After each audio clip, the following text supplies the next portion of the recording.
Hey guys, how's it going? I'm Brennan Malone. I teach 7th grade math and coach 3 sports at a small rural school in Indiana, southern Indiana. I kind of been wanting to do this for a while. What I want to get out of this YouTube channel and these videos is to share my ideas at what I've already found after just a year and a half of teaching. What's worked for me, some things that haven't maybe worked, and as far as not just teaching but coaching as well. I don't really know the direction I want to go with it yet, but I'm just kind of taking a risk and going out there and trying to find that niche that I can't seem to find whenever I need help.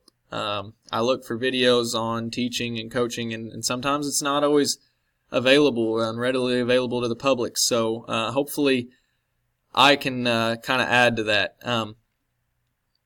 I actually went to school for economics, decided right after college to pursue my passion in teaching instead, teaching and coaching. So now here I am, 24 years old, and pretty much brand new at it. I teach 7th grade math, and there's a lot of days where that makes it seem like it's never going to end, and there's days where you want to run your head through a wall, and hopefully I'm not the only one that feels that out there. Hopefully there's some of you that have that same feeling.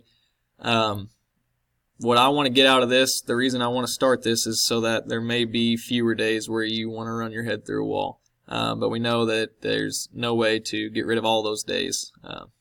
Hopefully I can make some days better, or give you some ideas to make those days better. Since I teach 7th grade math kind of needs a lot of structure to it. One of the things I realized when I first got into this is that structure wasn't really there for 7th graders. They're brand new into the junior high for us, and they kind of needed that direction, that structure, or how to act in an everyday environment. So one of the big things that I implemented right away was a list that I kept up on my board all year, and it was of banned phrases in this class. And if they said any of these phrases, they had to write a half a page, which they think is huge, even though it's nothing. But 7th graders think that's huge to write a half a page on whatever word's in parentheses, and that word has to do with kind of the area that they maybe had a fault in or something. I just wanted them to write what they thought it meant to them, and how they're going to change it or better themselves in that area. I kind of added to the list as the year went on. Most of it got out of their system quick. There was pushback at first, like anything you do when you change it up with 7th graders, but they got it out of their system pretty quick and ended up not doing it very often anymore, not saying any of these. And they had fun with it too. It's just a kind of a cool way to create a more positive atmosphere in your classroom. Another thing I did, they have DMRs. It stands for Daily Math Review. A lot of you guys maybe call it bell ringers. But I kind of changed it up a little bit with the way I did it. Okay, so I have 3 different math classes here, 7th and 8th grade, and algebra. That's what I had last year. And I made them solve a math problem every single day on the DMR to find where they sit. Okay? So they had to solve these math problems. So, for example, algebra, they had to find the pattern of, we were going over arithmetic sequences at the time, and they had to find the pattern, which was obviously adding 9 when you look at that. So they had to add 9 to their number. And the desks were arranged in a random order throughout the room, so every day they'd sit in a different spot, and they'd sit around different people each and every day. So even on your worst days where you get a group where you're like, oh gosh, this is going to suck with this group, all sitting together. It's only for 45 minutes, and then the next day they won't be sitting together anymore. I thought that was a really good way of also getting them perspective from different people in the room, perspective from different spots in the room. And again, there was pushback at first, but they got onto the pattern real quick, and it really seemed to make a difference, and it got them in that mood and the mindset of doing math right away too. I also have a quote of the day every day. I think that's awesome to do for your students, and it sticks with them a lot more than you'd think it would. There were students that months down the road I'd mention half of the quote and they'd be able to finish it, and I didn't even know that they looked at the quote, which was awesome as well. Here's an example. I put the numbers on the desk. The note cards actually was a bad idea because 7th graders will pick the crap out of those note cards, and I eventually just started writing in permanent marker. They still get erased every once in a while, but it's a lot quicker to replace those. And I keep a chart on my desk, taped down to my desk, so I know where every seat is.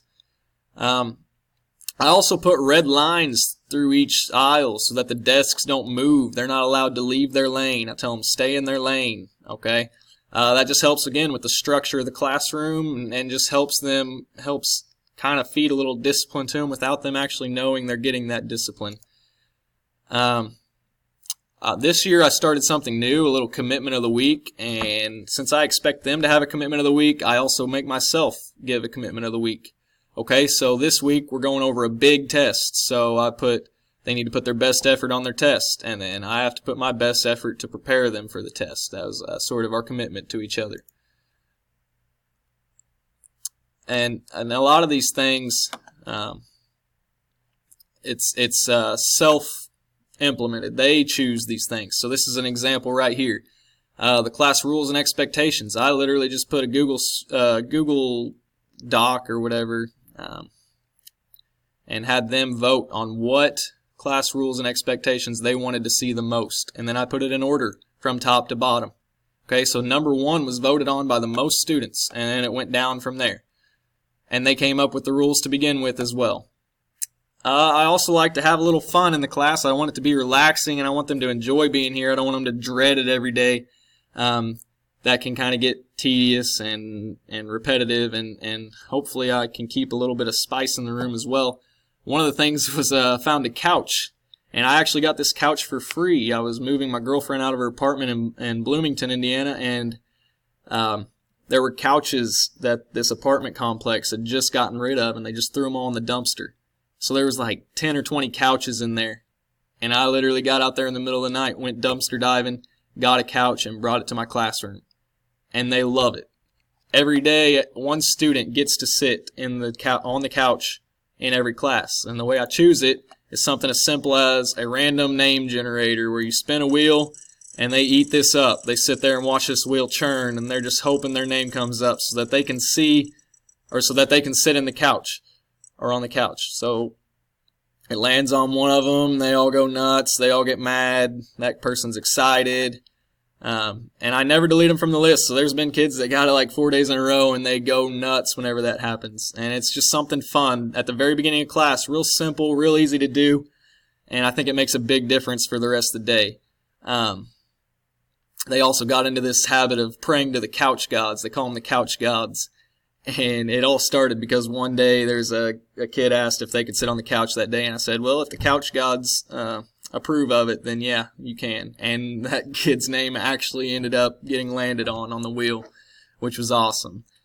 And they all pray to the couch gods, and I tell them they don't want to anger the couch gods by begging too much or complaining too much. And there was actually another kid, it was his last day of school here, he was leaving the next day. And he said, since it's my last day, can I sit there? And again, I said the same thing. I said, if the couch gods pick you, then you can. And it was crazy. It's in the same exact class. And that kid actually got picked too. And everybody goes nuts, and they think the couch gods is a real thing now. So we haven't had anybody sacrificing any lambs or anything on the table, but it's really funny. It's cool. I also put an arm wrestling table in the classroom. I actually got this for free from my track coach in high school. He just wanted to get rid of it, and he gave it to me. That's another cool thing. It's just something for them to do on the side when they got some extra time. We kind of get into arm wrestling matches every once in a while and things. I call it a tiebreaker as well if we play a review game and there's a tie. Another way, say if you have any disagreements in the class, we'll settle it with arm wrestling, and that includes me. They have to arm wrestle me if they have a disagreement with me, and they get a kick out of that too. I also put a little $20 putt-putt green that I got from Walmart in the front of the class. And every day, whenever you look at the DMR, I put a number up above the DMR, and every day I just go up by one, and I tell them that's their roster number. They use that roster number to add the DMR. I didn't say that earlier, but they have a roster number they have to remember, and they add a different number to their roster number every day to find where they sit. And if it's their roster number up on the board, then they get to putt. And if they putt and they hit it, one putt, that's all they get. And if they hit the putt, then they get to switch seats with anybody in the class that they want to. It's just another real easy thing at the very beginning of class to kind of lighten the mood before we start. Every Monday I also do something not related to math at all, and it usually takes about the first 15 minutes of class. And I try to get their minds off of math, and it's Monday, and Mondays drag on anyway, and it's just a way for them to enjoy being in my classroom and look forward to coming here, especially on a Monday when nobody wants to be here. So this is an example of one of those things. It's called finish line or photo finish. They had to try to get in as straight of a line and make it as close of a photo finish like in a horse race or a car race or anything like that. They had to get as straight across as they could. So here's an example of the best group I had of the day going across. And it's cool because they use their own strategies. They talk about it together, and this kid in the back kind of got yelled at by him for falling behind at the very end. But they crossed the finish line at the very same time. At the same time, sometimes there's kids, they're junior high kids, so sometimes they'll get carried away with it. And it's hard for me sometimes when I really want them to try, but you got to have fun with it sometimes too. So here's an example of a not so good group.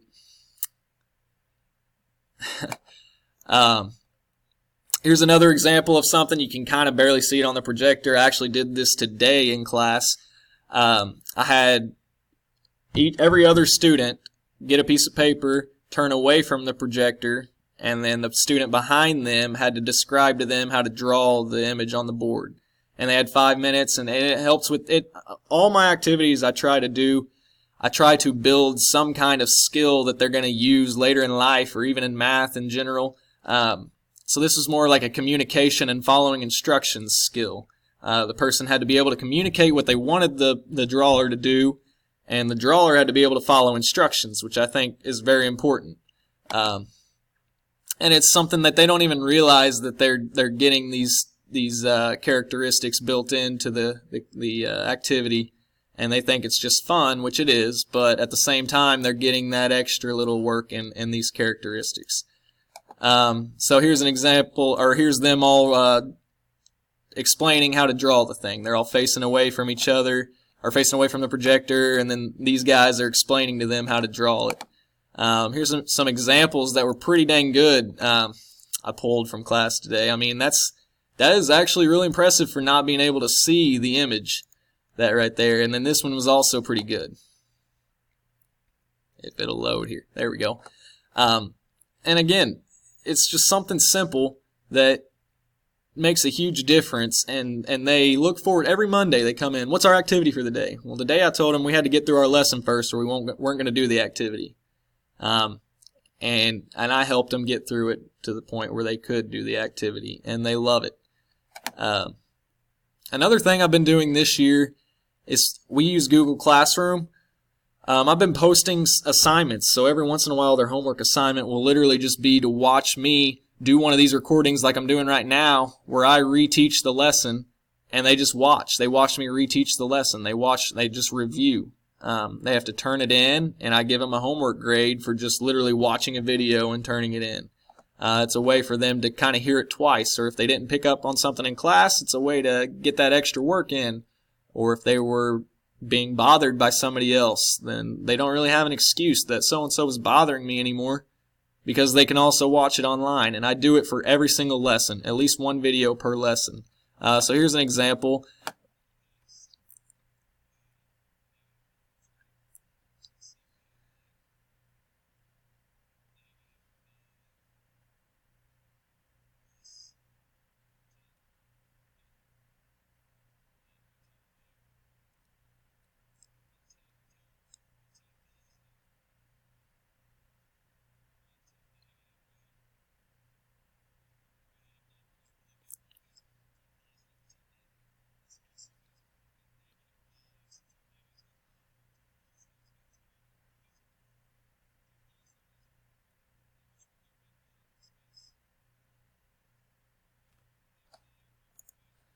Okay, so these are all just suggestions that I found that work for junior high kids especially.